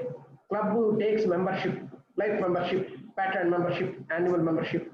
So you finalize your accounts. So long as members only are giving the money and the club is incurring the expenditure, having surplus money, and then you are finalizing the accounts. No necessity of filing ITR 7. Where is the necessity of filing ITR 7? Don't file. Because ITR 7 is for those which are public charitable and claiming exemption. You are not claiming any exemption under the Income Tax Act because the club is out of the purview of the Income Tax Act. The surplus income and income is by principle of mutuality is not an income. For accounting, it is an income. Under the Income Tax Act, income definition 224, it is not an income because members' right hand money is coming to the club with the left hand. So you don't file ITR 7, no necessity to file the ITR 7. This is my advice. Sir, in that case, I have one doubt, sir. My name is Prashant. Sir, in the said case, if the club is having some deposits, bank deposits, Okay. and if the bank has deducted some TDS at the rate 10%, what will happen if we don't file? That will be, we will lose that, no? You are right.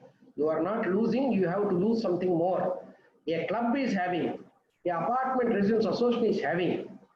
For those who are having principle of mutuality, members' income only is exempt. The bank FD is a third party. Bank is a third party. FD interest is a third party income.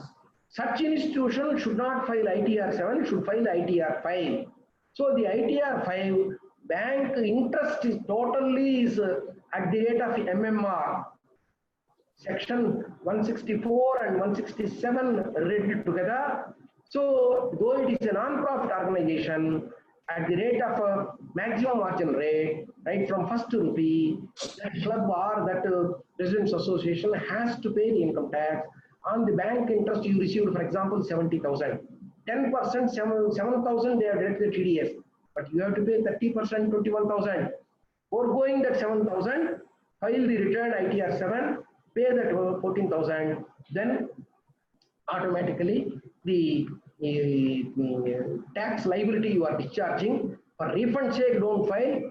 Discharging tax liability sake, file the return, not the ITR 7, ITR 5. But here, a latest decision, I must tell you, in the case of residents association, rooftop, if it is given for a cell tower, is it vacant land given open terrace liable for other sources income or house property income? A latest decision has come, that is a house property income, 30% you can claim deduction for the balance income. So what is tax, what is TDS? That is the latest decision. If anybody wants, give the email, I will give citation. So this is the answer. Your club problem, I gave you practical liability and solution. Yes, please. Thank you, sir. Thank you. Another one is corpus donation received by prior to obtaining 12AA registration and used for capital expenditure. Is the trust liable to pay tax? If the department raises demand, what remedy we have? Sir, from 18-19 assessment year up to 17-18, what you have done is perfectly all right. From 18-19 assessment year, no remedy. You have to pay the tax unless you have a 12-year registration. So before the department issuing a notice, Now you apply for 12AA. Once you get for 12AA, now early capital receipts, capital expenditure also deemed to have been applied, you can avoid the tax. So delay is delay. You should have done from 1819 knowing these amendments, got in the same year in which it is promoted, incorporated, then itself you should have got the 12A registration. Forgotten, lapsed. At least now you apply. So once you get for all the 3 years also, your audited accounts you file. So once they give the registration, now for early years also, section 11(1)(d), the corpus fund donations exclusion, you can claim now. That is the solution I give. Yes, please. Fine, sir. Another question is, can a trust receive a corpus fund simply by issuing a separate receipt mentioning building fund, or is it necessary to specific mentioning by the donors? There are number of decisions, number of controversies. Corpus fund donation means the donor's intention must be clear. Your receipt you are cutting and giving in his hands. I am having a receipt means the receipt you are giving to him. His signature, at least at the back of that say receipt counterfile, yes, his signature, name, identity, if you got it, definitely his intention will be there. My advice is to put the controversy into rest, along with the receipt, a covering letter, maybe you have printed. So I am giving this money for your building fund. So his donor's intention must be in writing, then only you can prove it that is the donor's intention, not my intention. So otherwise the department can say, you only, to the extent your income expenditure is there, you have taken them as ordinary donations. Otherwise you have cut the corpus fund receipts. So you only have bifurcated. Where is the question of donor's intention? The department can take the view. This precaution one should take. Yes, please. Thank you, sir. Another question is, general corpus fund donation, can it be kept in FD in a bank? Yes. See, just now as I told you, Yes. capital donations, capital receipts are normally known as corpus fund donations. These corpus fund donations, again, 2 types. I am giving you with an intention that you should not use the money for your revenue expenditure. For your capital fund, I am giving you. In other words, you keep the money in a bank FD, the interest only you should, for example, you studied in a college. You want to give first prize to become first year topper. So what you will do, you will give 50,000 rupees and you will ask the college principal, sir, keep the 50,000 in FD. Whatever the interest you get, that year topper you give. That means you are giving a specific direction that the corpus fund donation shall be intact. So the question is, if it is a general corpus fund donation, it is the duty of the trustees to maintain the corpus fund is equal to investment. Balance sheet asset side, corpus fund must be represented by, that's why in ITR 7, what is your corpus fund? In how many investment is there? ITR 7 is asking you. So normally the corpus fund receipts in the same year in which you receive, you must keep in bank FD or land or building like fixed assets. If you are not able to pass a resolution, and in subsequent years when you get surplus income, again you keep it. Whereas the other type of corpus fund, I gave you for building fund, I gave you for land fund. Land fund liability side must be equal to land on the asset side. Building fund must be equal to buildings on the asset side. Till the time you acquire the building, you keep in a separate building fund FDs and convert those FDs into building. That's how the accounting and law. I have explained you. Some 6 or 7 questions or more. Can I take 10 more minutes to complete that? No, quickly, please. Okay. Okay. Any chance of notifying the new 10B audit report for assessment year 2020? Our friend is asking last year, 4 times more difficult than the tax audit, 44AB tax audit, a new 10B audit report is proposed by the CBT. When majority people vociferously said that this is type of audit we cannot do, then they have kept it in abeyance. Now your friend is asking, is there a possibility of it coming? Maybe coronavirus would have stopped them. Maybe for next year it may come, this year it may not come. Right, sir. Thank you. Any tax implication for amending non-object clause of a trust deed without informing the department? See, objects clause, see, objects means many people are not able to differentiate what is object, what is activity. Activity clauses, if you amend, instead of 3 trustees, 4 trustees, it's not object. Your object is different, education, medical relief, like that. So the amendment of objects only is now a big impediment. Without the prior permission of the commissioner, don't amend. If you amend, within 30 days at least you apply for first registration. For sure you can convince the commission. Otherwise, you will lose your existing registration. So other than objects clause amendments, not necessarily to be informed, not necessarily to be taken prior permission. Like procedural thing. In trust deed, just like your limited company memorandum and articles. Articles amendment no need not be taken the commissioner permission. Memorandum objects clause amendment only you have to take the permission. So that is the difference between these. If an assessee forgot to upload the Form 10B audit report obtained well before the due date, can it possible to upload along with the rectification return? And what if the audit report was obtained before the UDN comes and now you have to give the UDN? Please I have given you a separate slide, 10B delayed. You upload for the commissioner for condonation of delay. Now you apply. I have given you one slide, so many CBTD circulars. So you please go through, read the circulars and apply for condonation of delay. You are entitled to even now the exemption. No problem. It's all technical mistake. Please. The sale of immovable property without the prior permission of Commissioner of Income Tax. Any tax implication? Denial of exemption under Section 12A. Sale of immovable property. In the Income Tax Act, for every sale of immovable property, take the commissioner permission is not returned. In the Act or rules, no such restrictions. But your only asset immovable property for your object, if you are selling, definitely your object you are amending, your object you are touching. You have 10 properties, one property you are selling, no problem, one property is sold because to meet the revenue expenditure you are selling. For that you need not go and take the prior permission of the commissioner. So, selling of property means section 11, subsection 1 capital A, that only you take care of. It is not specifically saying for every sale you should go to commissioner. If it is related to objects, one object only you are selling. For example,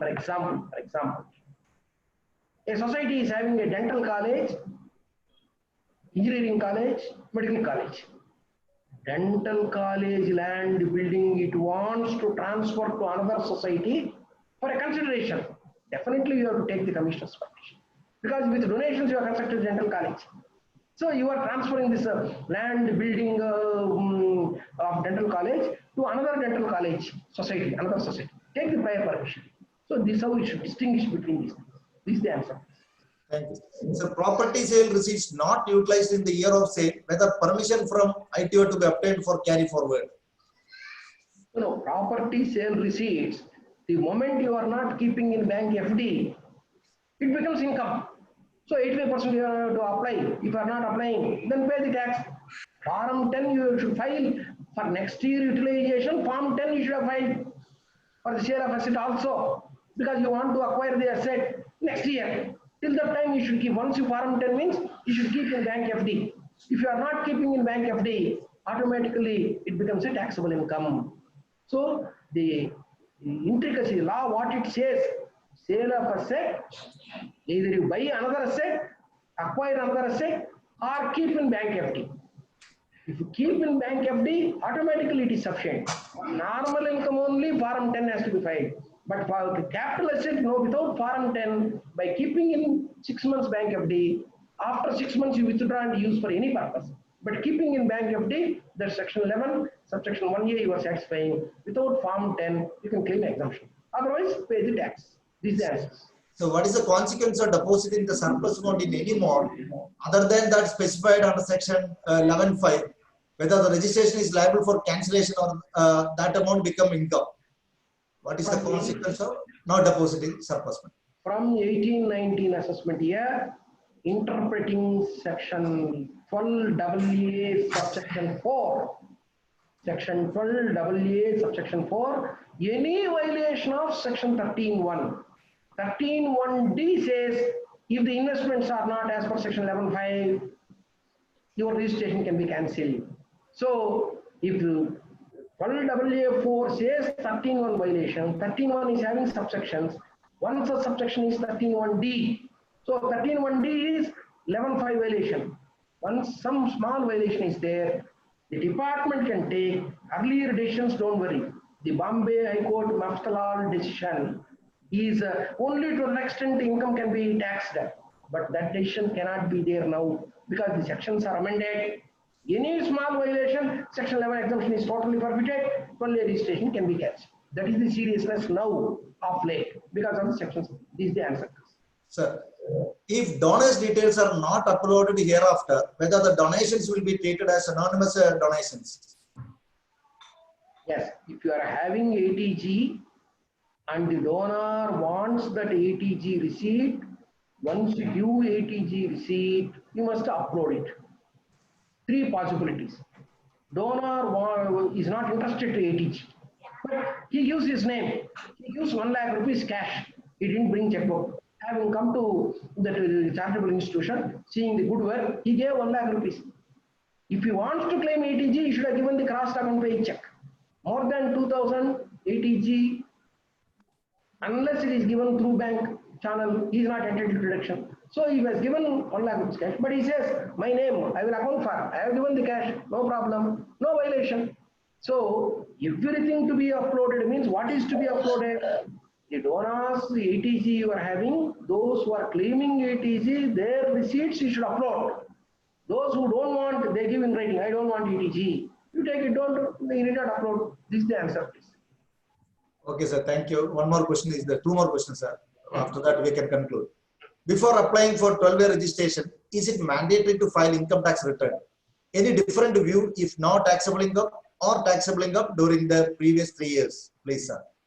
I have sufficiently dealt with it more than 15 minutes. No mandatorily return filing. Even if you have taxable income, what is the taxable income? 85% you have applied.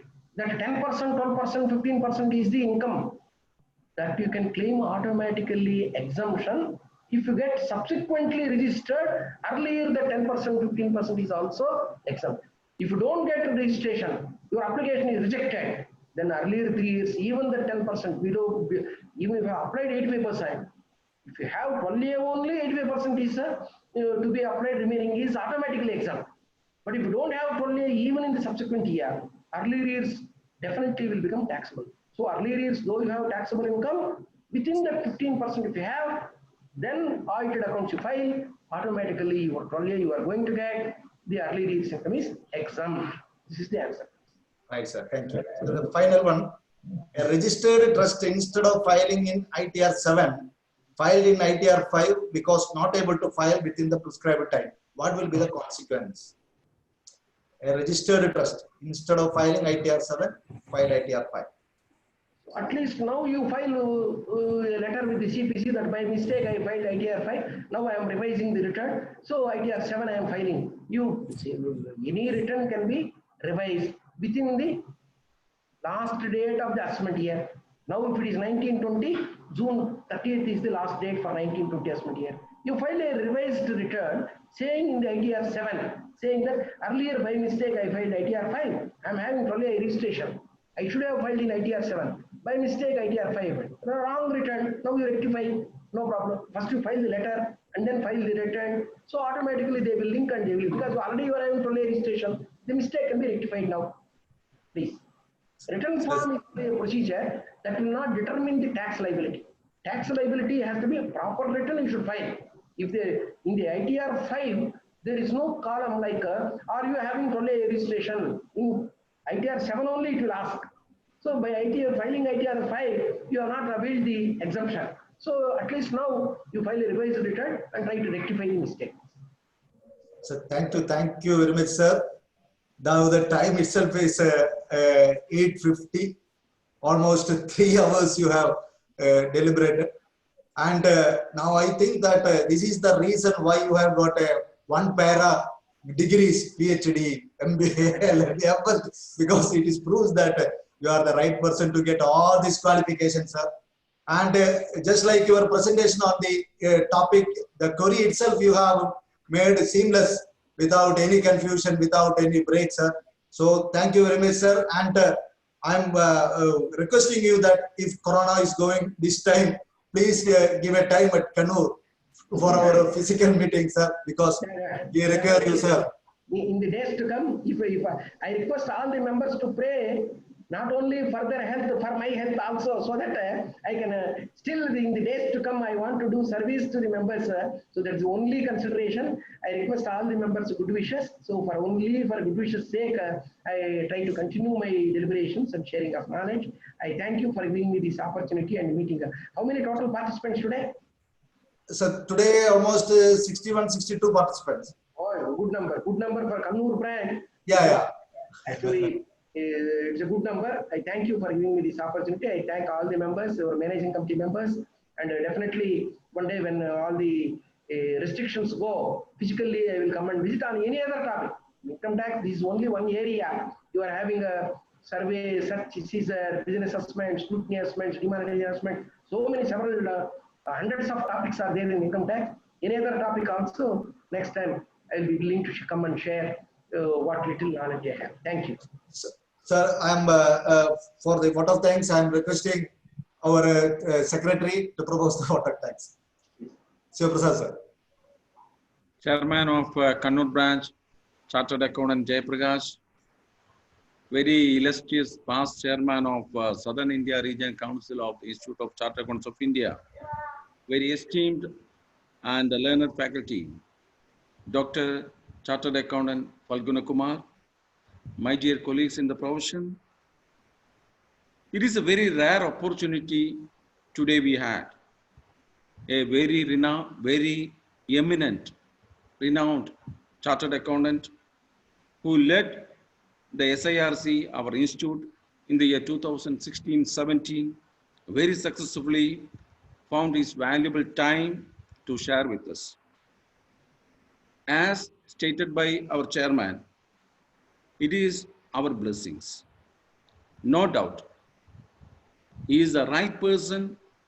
He has got such an authority on this topic, taxation of trust. He presented the paper in an excellent way, and we could enrich our knowledge.